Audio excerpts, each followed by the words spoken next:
Welcome to the SBP Podcast by S. Botello Productions. I'm Susie Botello. Mobile film and video is our focus, and innovation is what drives us. My passion for storytelling and technology brings me to connect my experience in video and film to storytelling for everyone using mobile phones.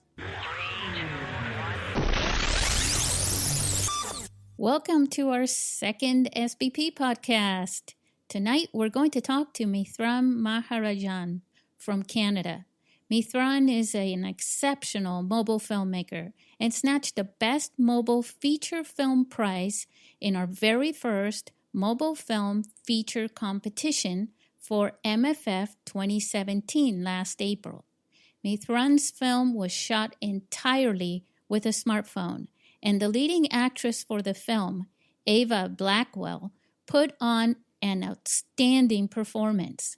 Let's chat with Mithran so you can learn a bit about him and how he accomplished making a movie with a smartphone.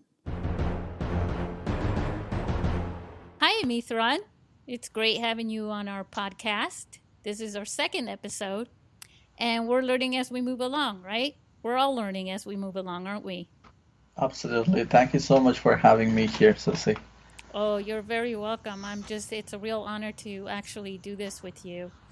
I actually would like to tell our listeners a little bit about you. Actually, I would like you to tell our listeners a little bit about your experience as a filmmaker. Just a little bit about your background because, quite honestly, you're not a novice to the film industry, are you? Well, I'm still learning, so it's a relative term. Yeah, you're always new to everything, right? Every day is new. But I started off somewhere around 2003, 2004, where I finished my film course in Canada through Arts Etobicoke Council. It's an arts council, and they had a digital filmmaking, so I did a course with them. And then my script was selected and funded by the Arts Council, and that's how I started off making films. And that was my first script, like first official movie script, and it got funded, so I got so excited. And I got a glimpse of the process from writing everything in a paper to the point where it goes to screen. And it was very stressful and rewarding at the same time, and I felt like this is the one thing that I always wanted to do. And that film got released in different theaters in Toronto as part of the festivals. And then I was working in television here in Canada, and I was hosting a weekly show. For them, it's an ethnic show. And after that, I had a chance to be in the post-production unit for a feature film that was shot in New Jersey, U.S. It was shot in U.S., but it's a Indian film made in South Indian cinema. Tamil film industry is one of the leading film industry, because most of them know about Bollywood, but this is in southern India. It's called Kollywood, and it's because the K comes from the area in which they make the film, which is Kodambakam, so they call it Kollywood. But long story short, they shot a film here. Actually, it was the first red feature film that was shot in India. Wow. I was so lucky to be part of the post-production, because that officially makes me the first post-production person working in India on red workflow. So there was a lot of learning, a lot of forum findings, and we were finding our way through it as we did it. and it was a wonderful experience. It was directed by an award-winning filmmaker called, his name is Arun Vaidyanathan, and that was his first feature, and it was very well received both in theatrical release as well as in film circuits, and it talks about a very important subject too, about Indian family getting impacted by a pedophile. So it was a very controversial topic, but at the same time, it was very well handled by the director. He was the writer as well. But I was so happy to be part of that project. And after that, I had an opportunity to be part of a TV show that was happening in India. It is called Naraya Iyakunar, which means that tomorrow's directors. And I was part of, I made a short film and sent it to them. And were you directing that film?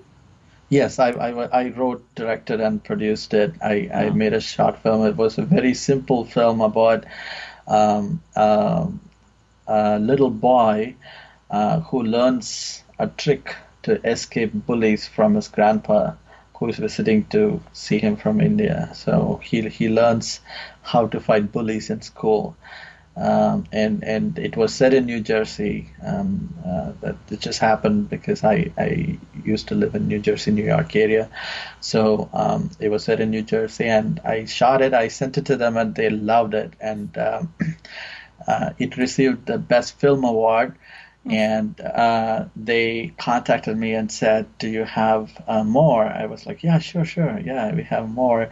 So I scrambled literally to find a We cast. all do that. Yeah, we could do that. Sure. Yeah, sure. So I scrambled, but I was so lucky again because we had an amazing team that formed right away, and we had a set of cast members who were interested in being part of this, and I told them this is a series of short films we're going to do for this TV show, and they were all excited. And so we did 6 films, one after other, in over a period of like 7-8 months. It was like a marathon. And the second film, I won Best Director Award, and the third film, we won Best Film Award again. Wow. And the fourth film, Best Film again. And the fifth film, we won Best Visual Effects. So yeah, oh wow, we had a pretty good run. And I'm so blessed to be part of working with such dedicated team and cast members at the same time. So that process, I wrote, directed, and produced all of them, and that process made me, I guess, gave me a thick skin.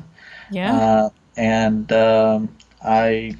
I felt like this is the way to go. And also, one good thing about that TV show is that they did not ask me for same kind of film. They kind of threw challenges at me in the sense like they wanted one film in sci-fi, romance, another film in horror, another film was a docudrama, another one was sci-fi again. So it's like they gave challenge in the sense like they were trying to find out like different genre from me. Yeah. And that was a great exercise for me as a writer and a director. And you excelled in every single challenge, obviously. Yes, because it's a teamwork, because I get excited by challenges. So when somebody's there, I'm like, yeah, it's game, let's do this. And so we had a good run, and after that I moved to Canada, and I wanted to recreate the same team. So and I was lucky that in Canada too, I was able to form a wonderful team of crew and cast members here, and their family. Yes. Yes. Once you find a good crew, they become family. Absolutely, they are, and I'm so blessed to have them too. Because even though I moved to Canada, I still get many messages from my cast and crew members from New Jersey. They're like, when are you coming back? I'm like, yes, definitely, I'll come back. It's like I got a lot of families now.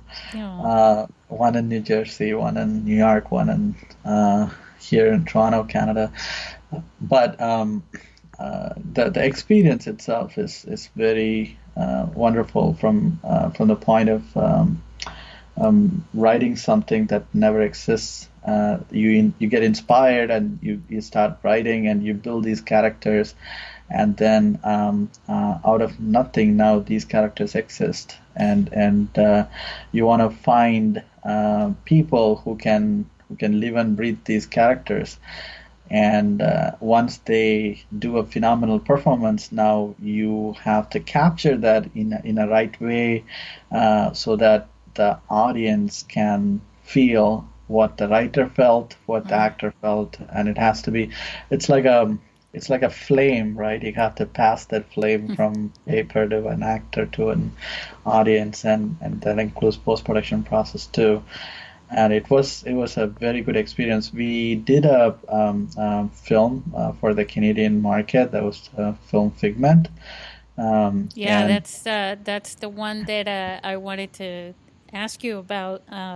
The one thing that I'm getting from everything that you're doing is basically the storytelling is what really inspires you, because all the movies from what you've just been talking about, each one of them has a great story behind it, and then your characters are playing out the story as you are envisioning it, and that's why everybody can feel it. That's the director inside you. That's amazing. You had several producers for your film Figment, which is the one that you shot with the iPhone, right? Yes, yes. And one of those producers, one of them was you, of course, but one of them came to our film festival, and he was in our Q&A panel, Javier Augusto Nunes, right? Yes. Yeah, well, one thing he mentioned in the panel was that you really had to convince him to shoot the entire film on a phone, and you had told me about the learning curve for your director of photography, your DP. So I'd like for you to share that story with our listeners, because I think they will, our listeners are going to learn a few things from that story. Absolutely. We live in a very wonderful time where the distance between what you want to do and what you have in your hand is enormously reduced. In the sense that in the past, if you want to make a film, you have to of course, the story is the key element. Once you have nailed down your story, then comes the technical part where you have to find a camera, be it a 8mm, 16, or 35, and you have to shoot it. There's a specific way to light it so that it imbibes into the film, and then one shot you have to slice it, splice it. I learned 16mm film production too, so I kind of understand the enormous work that gets into every single possible phase of the film, and it takes a lot of energy, a lot of time, and a lot of know as well, and now the introduction of technology, especially the digital filmmaking, has enormously reduced that gap between what you want to do and what you have in your hand. And for myself, things took a big turn when iPhone came, because the previous 6 films that I told you about, they were all shot on red camera, right. and they were all like shot with proper film setup, and there was no compromises done because it was going to be aired on a TV channel. But then when I got the iPhone, and I started playing with it, and then one day I remember I was trying to take a picture of a flower, and by mistake I hit something, and it gave me a depth of field where the foreground was pretty clear and the background was like really blurry, and I'm talking about like iPhone 3, right? It's not even 7 or anything. And I was like, wait, how did that happen? And then I started doing research online, and I found that I'm not the only person who got fascinated with this phone and the camera that it has to offer. And I did a research close to 6 to 7 months on how to make the video look more cinematic, because having a video camera is one thing, but how to shoot a cinematic scene using that camera is a completely another thing. So I spent so much time to see how I can use the piece of equipment that I have in my pocket to tell a compelling story, but at the same time, the visuals should be more professional and more cinematic. And when you say cinematic, I mean, are you also talking about the framing, camera movements, or just the visual, the aesthetics of the video? It's all. It's an amalgamation. It's a fireworks. It's like everything combined a little bit, because when as a director, when I read the script, I feel like this is a point when camera has to move in to tell a deeper or show a deeper emotion, and so the movement of the camera and the way the scene is lit up, and also the framing of the shot, the composition. And right off the bat, we wanted to go with a specific aspect ratio. So all these things combined, I wanted to give a cinematic look. Exactly. And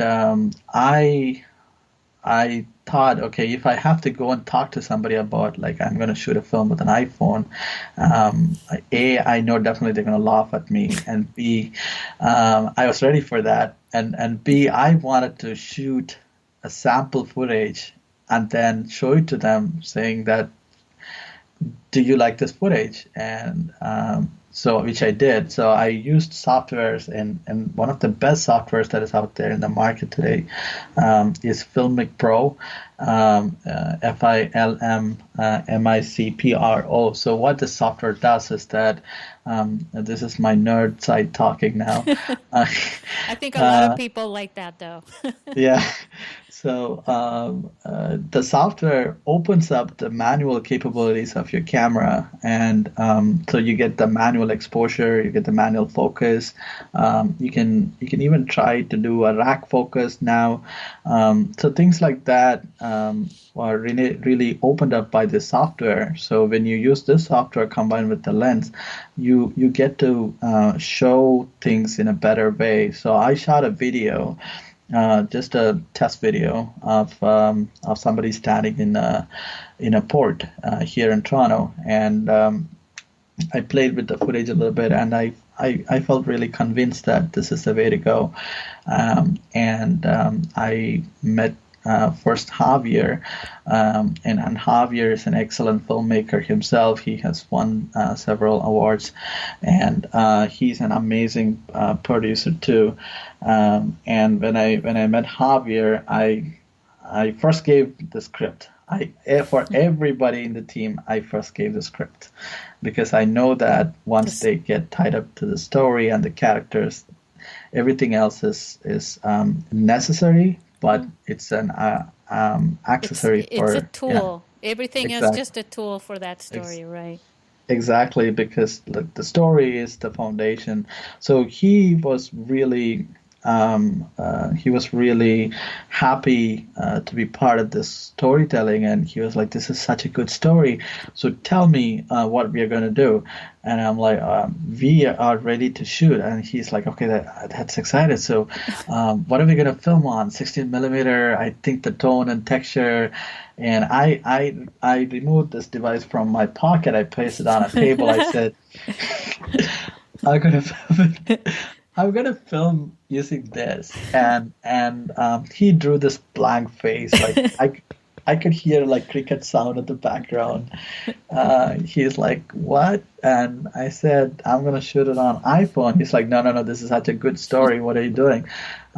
So I showed him the footage that I shot. And I told him, "Can you tell me in which camera this was shot?" He's like, "No, it's a good footage. I don't know." I said I shot on the same phone. So at that time it was, I guess, iPhone 6 Plus was out. Yeah. So I said I shot this footage like 3 versions ago. So now the capabilities are a little better. You can do this. And even at that time, he was not really convinced. So I said, let's do a sample footage and then I'll show you. And after that, he was really happy with what he saw. But one person who was really supportive was my director of photography. His name is Karan Dhillon, Karan, Karan Dhillon. He has enormous experience working with the BBC, and he's done a lot of documentaries. He's a veteran. He's been in the industry for like close to 2 decades now. Wow. And when I met him, and I told him this is a story, he loved the story, and he wanted to be part of it. And I said, we're going to shoot it with iPhone. And he right away said, let's do it. Awesome.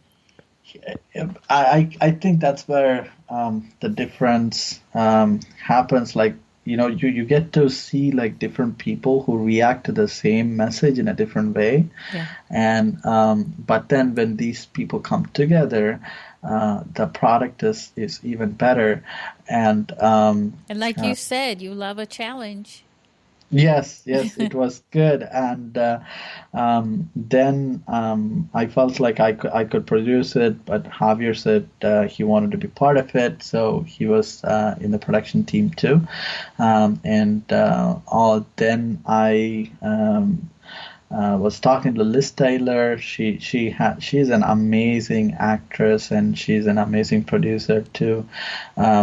She started her own company here in Toronto now, and she's done some phenomenal job as a director. She turned to be a director now, and her film is doing really well in film circuit now. She was in the film, right? She acted as well, right? She acted in the film too, she was playing the role of the social worker in the film, and so when the right people came in, and we wanted to produce this, and I was very particular about choosing the person who's going to play the lead female. We did auditions. Yeah. How do you work? How do you work with an actor like Avaah Blackwell? She was so amazing. Her acting was very amazing in that film. It was a really tough role. How do you do that? It was a very, very good experience working with Ava. She's amazing person, and a very talented actor. When we did the audition, we had some sites, and I really wanted to give a very key scene. Usually it's not done as part of audition process. The sites are really very neutral. But I wanted to give a key scene because I really wanted to know up front like who can handle this kind of heavy scenes. And she nailed it in the audition. And I was like, okay, that's that's the lead. That's Diana right there. Let's do this. And she was so excited when she got it. And the actual shooting process, before the shooting, I talked so much to her about the character and the research that I had done, because this film is loosely based on a real story that happened in Austria. So I spoke to her about that story. I shared the news that I read and the articles related to that, and how would she be, what would she do, what would her day be like. So we did a lot of homework ahead of time, and when we got to the set, my style of working is I do not tell somebody on what needs to be done. I would say how the character feels at this point in time, and however they come back with their performance from that point forward, I try to mold it to the vision that I have, and that can justify it to the overall script. And there are some scenes, especially the scene where she explains her experience to the lawyer and a social worker in a room. In that scene, if you had seen, it's a long scene that has no cuts. Typically, those kind of scenes would have like a cut to a close up, or cut to a different angle. But all I did is, it's a long shot, and it's a dolly shot where it starts off with her on a mid, and it keeps pushing in. Yeah, and in. I noticed that too when I saw the film, and that's real professional work right there, and it brings you closer and closer as she's opening up. So you're getting the tightness of the shot, bringing you closer into her, but at the same time she's opening up, which is really cool. Yeah, thank you so much. That's exactly what I wanted to bring out while I wrote it. So if I have to tie back to what we were talking about earlier, like when I wrote it, this is how I felt, and that's what Avaah felt when she was acting. And if you could say that same thing by looking at the film, that means that the flame is passed through, right? Yeah. And it was such a good experience, and everybody in the set were like, "Are you sure you don't want coverage?" I mean, she covered everything. There's no coverage. That's amazing. How what were the main differences? Just give me a couple examples on what the differences in directing a mobile film versus a traditional film would be. There are a lot of technical differences, but right. From a creative perspective, it's just the same, because right off the bat, me and my team, one thing we were very particular is that we are just replacing a camera. Doesn't mean that everything else has to be compromised. So the entire set was like a real set. Like we had the same regular lighting that you would have on any dramatic film like this, and we used the same recording equipments that is used for a regular film, and it's just that the camera was smaller. So it gave us more freedom on certain angles and shot, and you can fit it into a tight spot. If you want to set up a dolly, it would take like 5 minutes versus 15-20 minutes. It also gives you a creative freedom, especially as a director. I think you can open up the ways you see a scene, because all of a sudden you get this freedom to fit this point of view in incredible places. Like I could just say that, can we have a 10 feet dolly, and from one point to another point, all they have to do is that find a table that is for that length, or find a piece of log that is of that length, which has a smooth surface in it, and they could just drop a pocket dolly and they can give the shot that I need, which was pretty cool. And also when we did the storyboarding, I specifically picked up certain shots that would provide more freedom, because I know that the camera is really small and it can fit into places that are really amazing. And at the same time, I would say that technically there might be a difference between a film camera and using a mobile camera, but as far as storytelling goes, it's the same, except that it gives you more options. Like, for example, if you're inside a car, you can get very interesting angles if you use a mobile phone. Of course, at the same time, you cannot have a crazy angle, because like everybody and even our eyes are used to certain angles. So if we put something that is really not fitting to the script or the character or that moment or that feeling or behavior at that point in time, then probably that might not fit. But you get a lot of freedom when you're working with a mobile phone.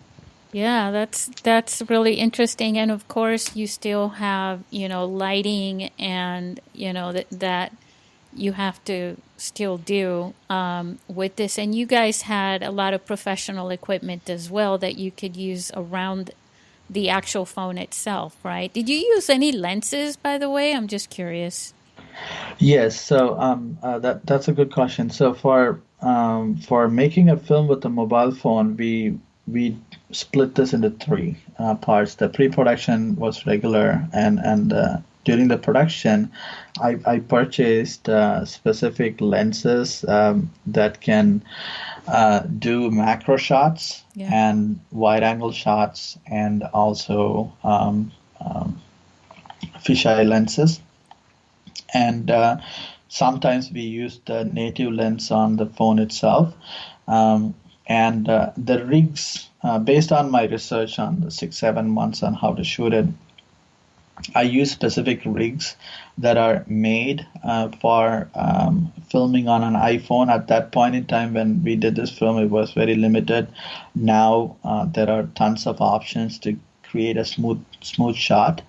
But we did use pocket dollies, we used steady cams, we used the tripod adapters so that we can we actually used a real steady cam, and then we got an adapter that can fit a phone into that. And things like that. But lighting wise, we did the regular lighting. And here's an interesting note. When the film has two parts, without giving much away, the film has two parts. The first part is very bright, happy, and the second part is really dark, happening in a basement. And I was very particular that I want either no light or less light, and the DOP did a tremendous job. There are no artificial lights in the basement. It's just natural candlelight, and that's all it is. We had 2 candles lit in the entire basement, and that's all the light. And the camera was performing amazing ways that we were able to reduce the noise for whatever level we can. Of course, end of the day, it's a mobile camera, but then you achieve what you want. The look is there. And it came out really well. There is a shot in the film where the character would walk from a faraway distance and come closer to the camera and blow off a candle, and the whole room will go dark. That shot was done with just one candle light on the table, nothing else. Wow. I worked on a film one time, long time ago, and it was shot on film. And it was inside of a cabin. It was made to look at night, and the light was so dim. And I said, gotta be careful, because in film stock, you can't really tell, and it tends to show darker than the film stock, than what you see with your eyes. And they weren't paying attention to that so much. that the film was nothing ever came out of the film. It was so dark throughout the entire film that it wasn't even worth going any further with. But with the mobile phone and with digital cameras now, you can pretty much just play it back and see if it even works, for the most part. Absolutely, and you have this luxury of I don't believe fix it in post, but at the same time you have this opportunity to recreate the story. And when it comes to lighting, my editor did an amazing job. His name is Rodolfo, and he not only cut the film in a certain pace, but also he was very helpful when we did the color correction process, because the attributes that comes through a mobile camera might not be that much, but for an iPhone, it was really commendable, and we were able to, bring in the proper ratio of light to shadow, and especially some of the shots that looks like night shots. They were shot in broad daylight, so we were able to crush the light and make it look like night.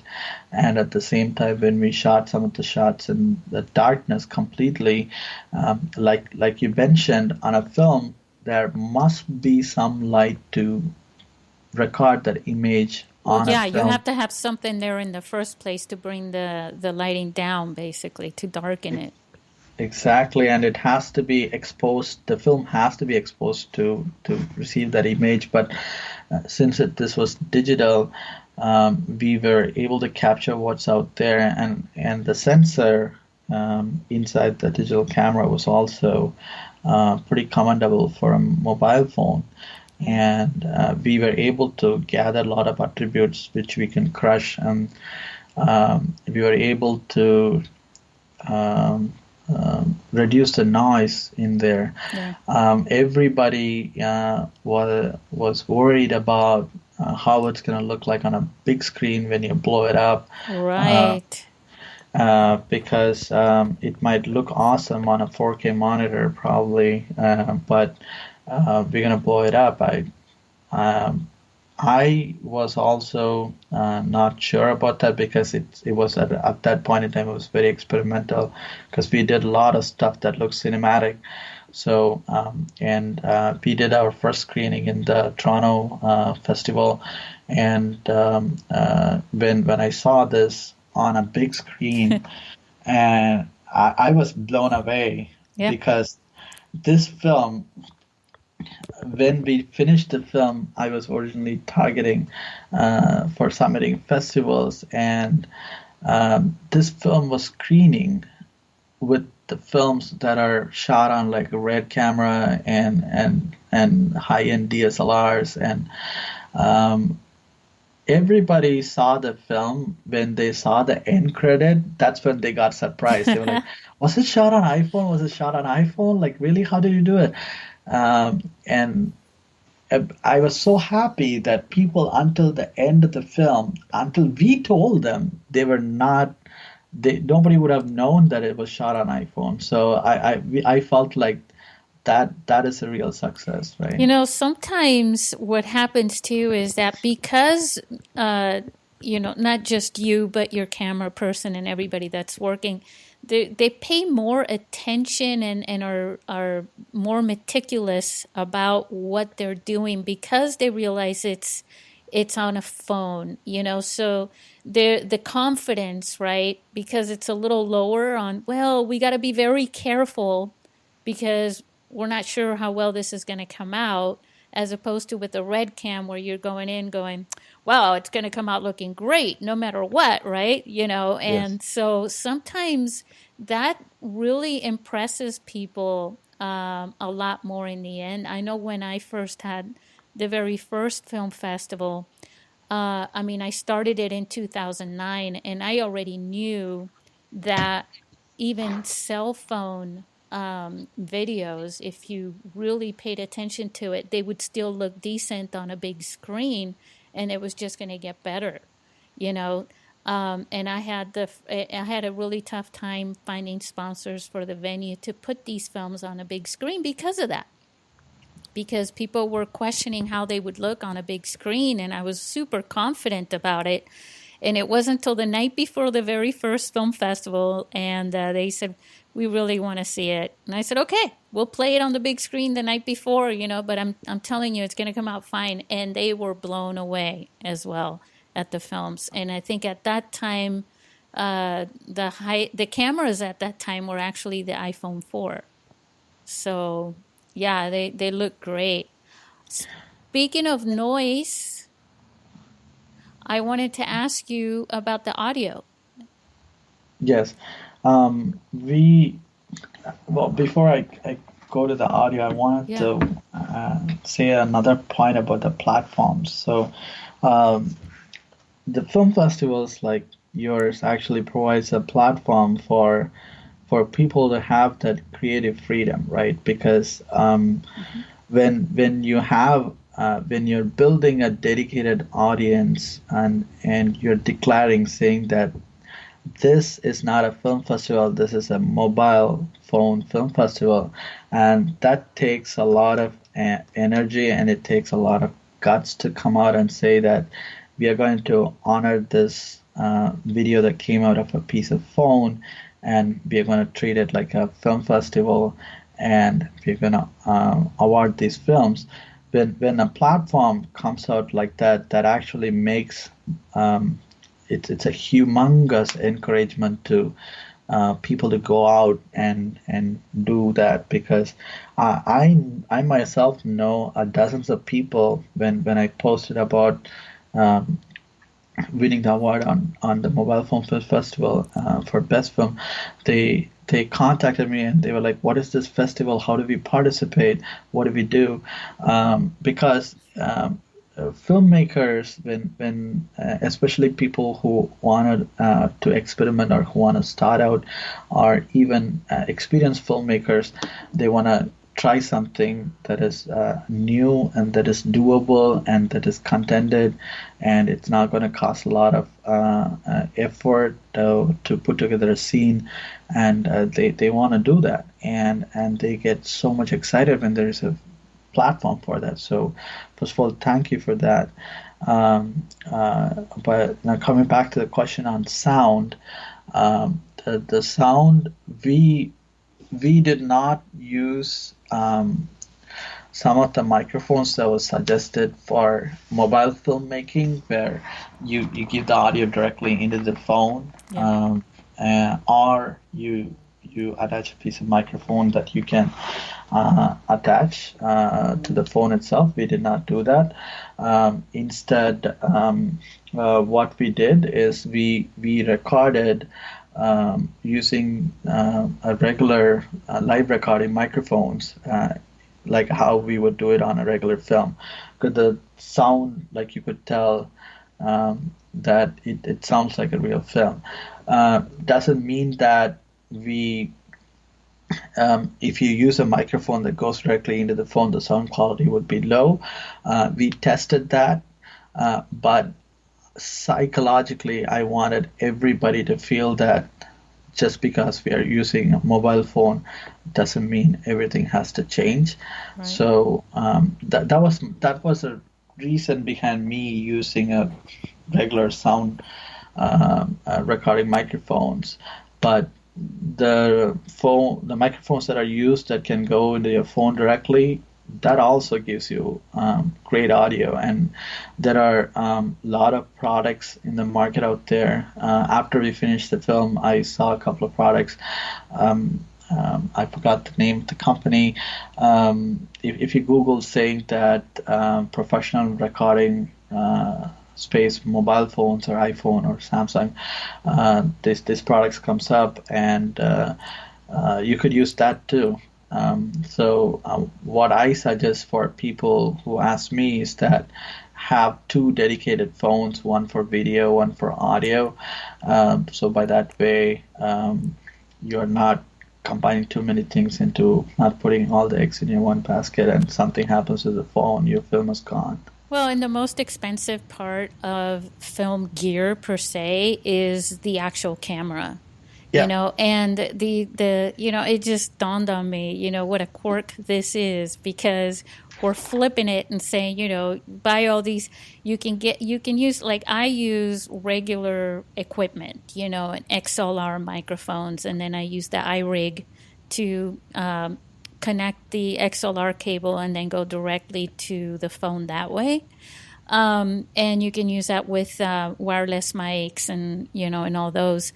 But, it's funny because you can use, and that's how I set up the film festival. It's like that. If you already have all this gear, but you're lacking the camera, then you just use the phone and use all the same gear that you always use, and you can still shoot it that way. And one of the things in the rules is you can shoot, as you must shoot the film on the phone using the phone's camera.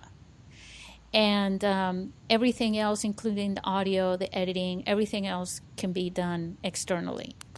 The only part about doing the external audio, obviously, is that you have to sync it in post when you're editing it. And that's all. You Yes. also had some beautiful music, by the way. I just want to just ask you a little question about that music, because the music and obviously the audio is the second half of the other half of the film, but that music that really brought up the production value as well. Yes, and it was made possible by an amazing talent. His name is Joshua Hemming. He writes excellent music, and he's an amazing sound designer, and he's also a sound recorder. So when I had this project in mind, and I met Joshua, and he read the script, and when he wanted to be part of it, I wanted to have a complete input from him on the live recording sound and post production, how it's going to come and all that. And he wrote the music because we wanted to make sure that we definitely don't want to use any stock music. I have nothing against stock music. It's just I felt like since the story is very deep, using a stock music might probably bring down that the actual feeling they have. And we talked about it. We wanted to have music sometimes that contrast the visuals. One thing that I could think of is that every time when the husband goes to the basement, he would put a very loud music, and so that the screams doesn't go out from the basement to exterior. And we were thinking what music he would play, and we talked about like different dark music we could play, or some mellow music we could play. And I was like, no, he must be somebody who plays jazz, because he must be completely opposite of what he does. and that sort of like will draw a contrast between what's happening and what the music is. And that's what happened in the film. Like it gave out a very different feeling as he walks from the house to the basement. The jazz music sort of muffles down, and but it sort of plays in the background, and it's really it brought the mood of the scene properly. And the first half of the film is so happy. It's all it's princess, it's warrior, and it's so happy. So he wrote these wonderful happy moments that you could have with strings. And the choice of instruments he had was also very helpful in telling the story. Yeah, well, no, it was great. Okay. I have a question, one last little question before we go into this last part here. And this is just you right now. What What was a movie or a director that inspired you to make movies? Not just one. There are tons, and they are global. But when I started off, of course, when I come from a province called Tamil Nadu in India, and so uh, there are tons of directors over there who are amazing storytellers visually. But mostly I got inspired from a director named Mahendran and another director named Balu Mahendra. And these are the two directors who inspired me to see film in a different way. And of course, after that, I started exploring about world cinema, and I got so much inspired by Akira, and I started watching his films. And then in Hollywood, I really loved watching people like Martin Scorsese, and I really loved the storytelling from the Coen brothers, and um, I used to follow the way in which the camera moves are done by Spielberg, and and then in recent days I really love the work that is done by Christopher Nolan, and then whenever I find a film, I'm like, oh my God, this film is so good. What are the other films they did? And I saw the film like Following, and actually Following is one of the films that got me inspired. Like, oh my God, Like it music, is, right? Like when you hear a yes, great song, you're like, I wonder what other great songs they made. exactly. So those are the directors that come to my mind, but there are so many. I like Steven Soderbergh's work, and I like David Cronenberg's work from Canada, and there's a lot of other directors um, who keep inspiring me, and even Tarantino, because you can have this amazingly um, simple setup, but still create an awful lot of tension. It's like two people talking about robbing a bank, and they just jump on a diner and say they're gonna rob the diner right now.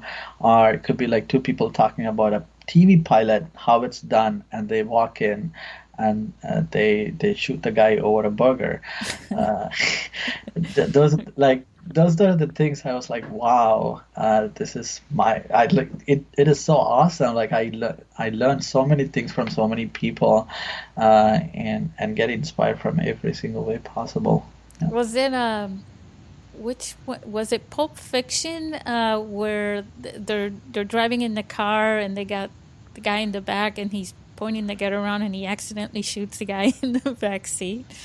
Yes. Yeah. Yeah, that Yeah. that That's was just like it was like, oh no, that did not just happen, but you're laughing and at the same time it's just horrible. That's total Tarantino. yes. Yes. He's amazing in writing dark comedies. Yes. Yeah, no, and the aftermath of that was just a whole other, I mean, we could spend a whole day just talking about that.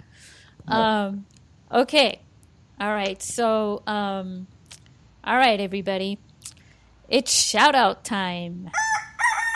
So Yes. so this is one of the fun parts of our podcast, where our guest, you, Mithran, has the opportunity to give a shout out to some people, and you only have 20 seconds to do it. So hold on a second. Let me turn Oh on wow. my timer here. Guess what I'm using Okay. as a timer? My phone. So I'm going to turn on the sound on this so to make sure we hear it when it goes off. So you got 20 seconds. Are you ready? Yes. Okay. You set and Go. I want to give a huge shout out to family, friends, and my team, cast, crew members, everybody. And you're not going to cue the music or anything, right? No. Okay. And I really wanted to give a shout out to, oh my God, 20 that's what. seconds. Okay, cool. And I was going to say at the platform too. Yes.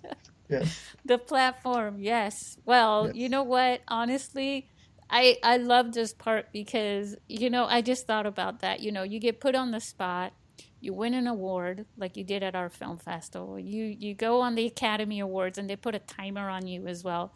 It's like you could Yes. never, never, ever have enough time to thank everybody.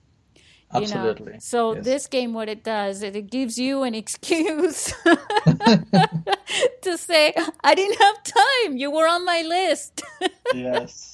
um, but yeah, it's you thanked a lot of people. I know that I didn't mention enough about the actors that you have, and we also didn't even talk about the kids.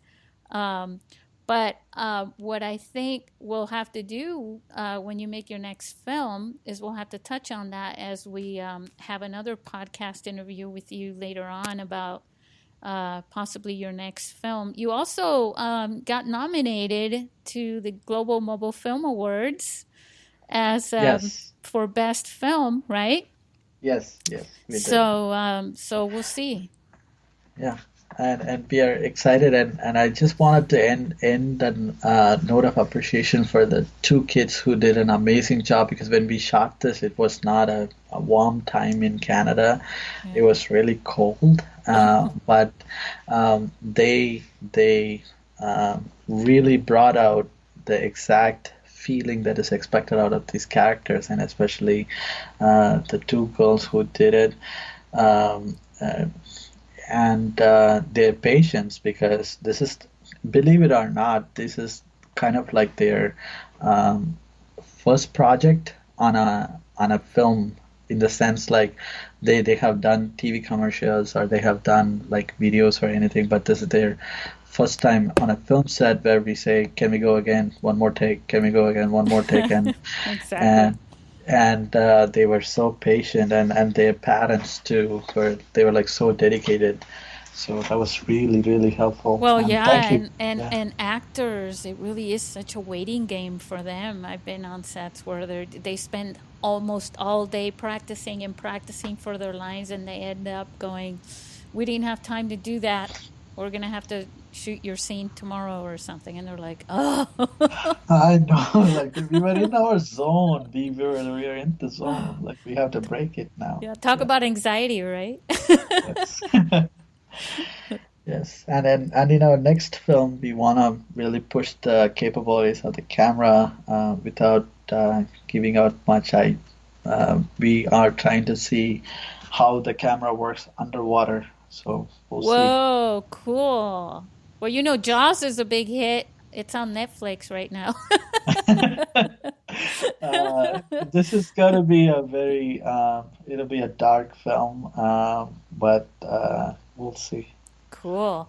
I'm looking forward to that. Are you gonna get the are you gonna take out the mortgage and get the iPhone X? No, I will just wait it out so that it becomes a reasonable price. But I think it's not just iPhone, because originally iPhone was really the game, but now there are other phones that are equally competing, especially the phones with Android phones are there, and Sony Xperia is really good too. Yeah. So people have more options now, and that I would say people have tons of options, and people have zero excuse. They should go and make a I've movie. seen some pretty great videos and films shot on Android phones. I've seen Yeah. some music videos. I can't remember the phone that they used for music videos just a couple years ago, I think it was, or maybe 3 years ago. And they were so, I mean, Sony came out with the 4K years before iPhone came out with it. Yes, and maybe this might be very interesting news for people who are into mobile phone.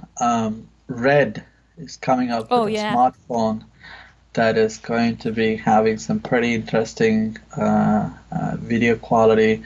You can probably Google search saying Red smartphone, and as soon as that comes out, maybe that's market worthy. I don't know.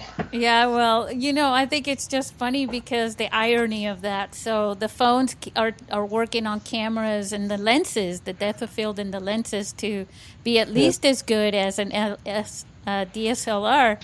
And then now here we are. I mean, it makes a statement all by itself that Red Cam comes out with a phone, right? Don't you think?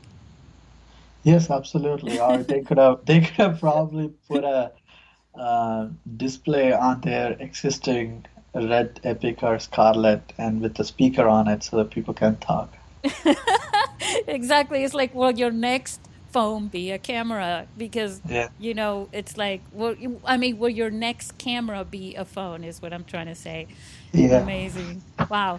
Well, I know it's late over there in Canada at your end. You're in the east end of Canada, aren't you?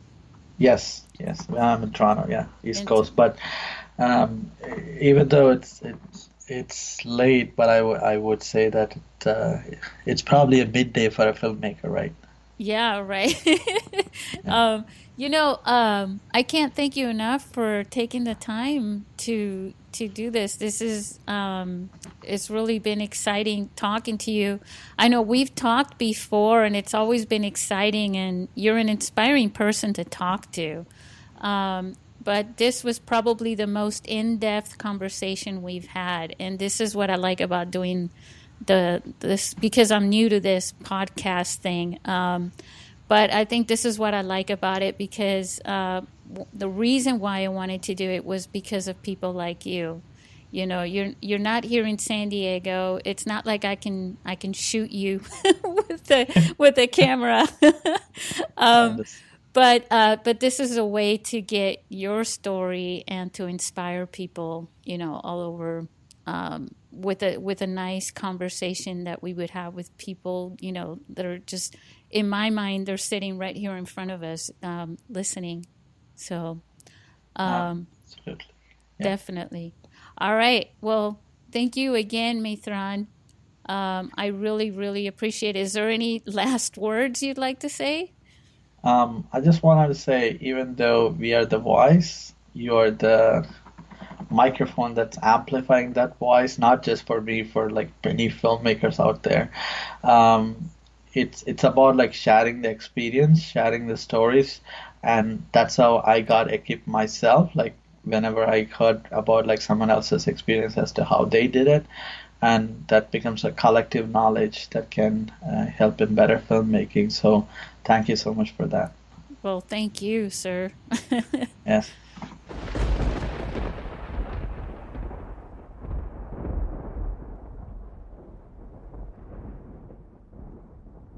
That concludes our second episode of the SBP Podcast. I really want to thank Mithran for being a part of our podcast show and sharing many insights with you, our listeners.